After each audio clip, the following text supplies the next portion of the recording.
ایک بزرگ تھے، یہ نہر کنارے وضو کر رہے تھے، تو کئی دنوں کے فاقے تھے، کیا دیکھا کہ پانی کی سطح پر بہتا ہوا ایک خوش نما سیب آیا، تو اشتہا غالب ہوئی، اس کو پکڑا اور کھا لیا۔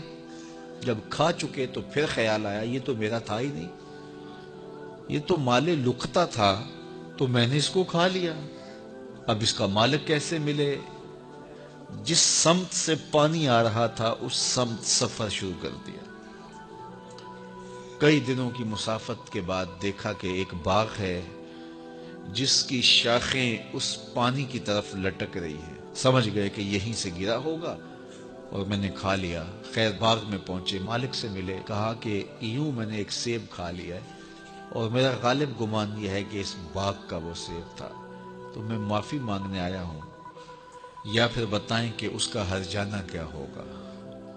جب مالک باغ نے یہ بات سنی، وہ بھی صاحب نظر تھے، سمجھ گئے یہ تو کوئی در یگانہ ہے، یہ تو کوئی گوہر یکتا ہے، تو تیور بدل لیے، کہا ایسے تو نہیں معافی ملے گی۔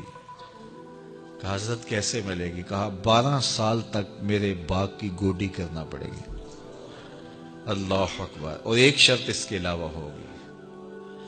کہا ٹھیک ہے، میری غلطی تو معاف ہو جائے گی نا۔ 12 سال تک باغ کی گوڈی کرتے رہے۔ ایک دن فرمانے لگے وہ صاحب باغ جو تھے کہ اب سیب توڑ کے لاؤ، مہمان آئے ہیں، تو وہ سیب توڑ کے لائے تو وہ کچے ہی تھے، تو کہا تم 12 سال ہو گئے ہو سیبوں کے باغ میں رہتے ہوئے، تمہیں پتہ نہیں کہ کچے سیب اور پکے سیب کیسے ہوتے ہیں؟ کہا حضرت مجھ سے قسم لے لیجئے 12 سال میں ایک دفعہ بھی نظر اٹھا کے سیبوں کی جانب نہیں دیکھا۔ ایک سیب کھایا تھا، میں تو اس کی سزا بھگت رہا ہوں، میں تو گوڈی کرتا ہوں، اوپر کبھی نظر بھی میں نے نہیں اٹھائی۔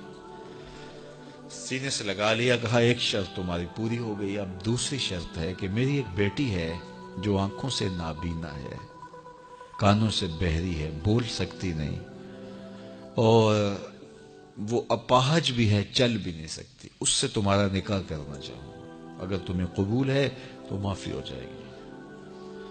کہا ٹھیک ہے جی قبول ہے، میرا گناہ معاف ہو جائے، میں زندگی کاٹ لوں گا، کوئی بات نہیں ہے۔ خیر نکاح ہو گیا۔ کہا کہ یہ کمرہ ہے، یہاں آپ کی زوجہ آپ کی منتظر ہے۔ جب وہاں گئے تو ایک خوبرو دوشیزہ منتظر تھی، تو فوراً پلٹے کہ میں غلطی سے کسی اور کمرے میں آ گیا ہوں۔ پلٹتے ہوئے دروازے کی چوگاٹ سے سر پھٹ گیا، خون بہنے لگا۔ جب باہر آئے تو صحن میں پہنچے تو وہ بزرگ وہاں تھے۔ کہا کیا ہوا؟ کہ حضرت ایک غلطی کی سزا اتنی کاٹی، اب کہیں دوسری غلطی نہ ہو جائے۔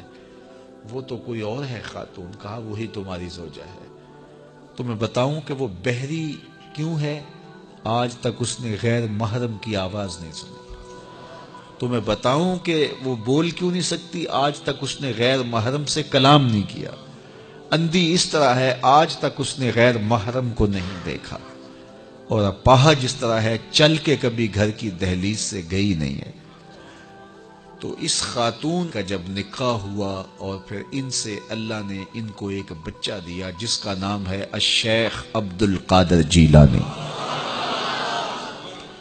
جب ماں باپ اس طرح کے ہوں تو بیٹے اس طرح کے ہی ہوتے ہیں۔ باپ کا لقمہ پاک اور ماں اپنی آبرو کی کیسی محافظہ، پھر در یگانہ اور گوہر یکتا جو پیدا ہوتا ہے وہ دین کی احیاء کرنے والا ہے، دین کی مردہ قدروں کو نئی زندگی دینے والا ہے۔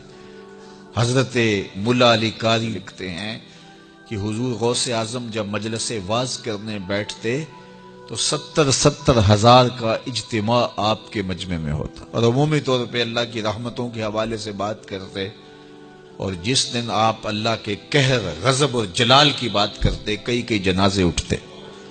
یہ آپ کی گفتگو کے اندر عصر کا رنگ اور شیرینی تھی۔ اللہ اکبر۔ تو باپ دیکھیے کہ رزق کے معاملے میں کتنا محتاط ہے، اور ماں دیکھیے اپنی عصمت کی کتنی حفاظت کرنے والی ہے۔ مائیں بچوں کی تربیت کرتی ہیں، ماؤں کے ذریعے سے پاکیزہ صفت بچے جنم لیتے ہیں۔ تو لہٰذا ماؤں کو اچھی تربیت کا حامل ہونا چاہیے تاکہ وہ آگے اچھی تربیت خود کر سکے۔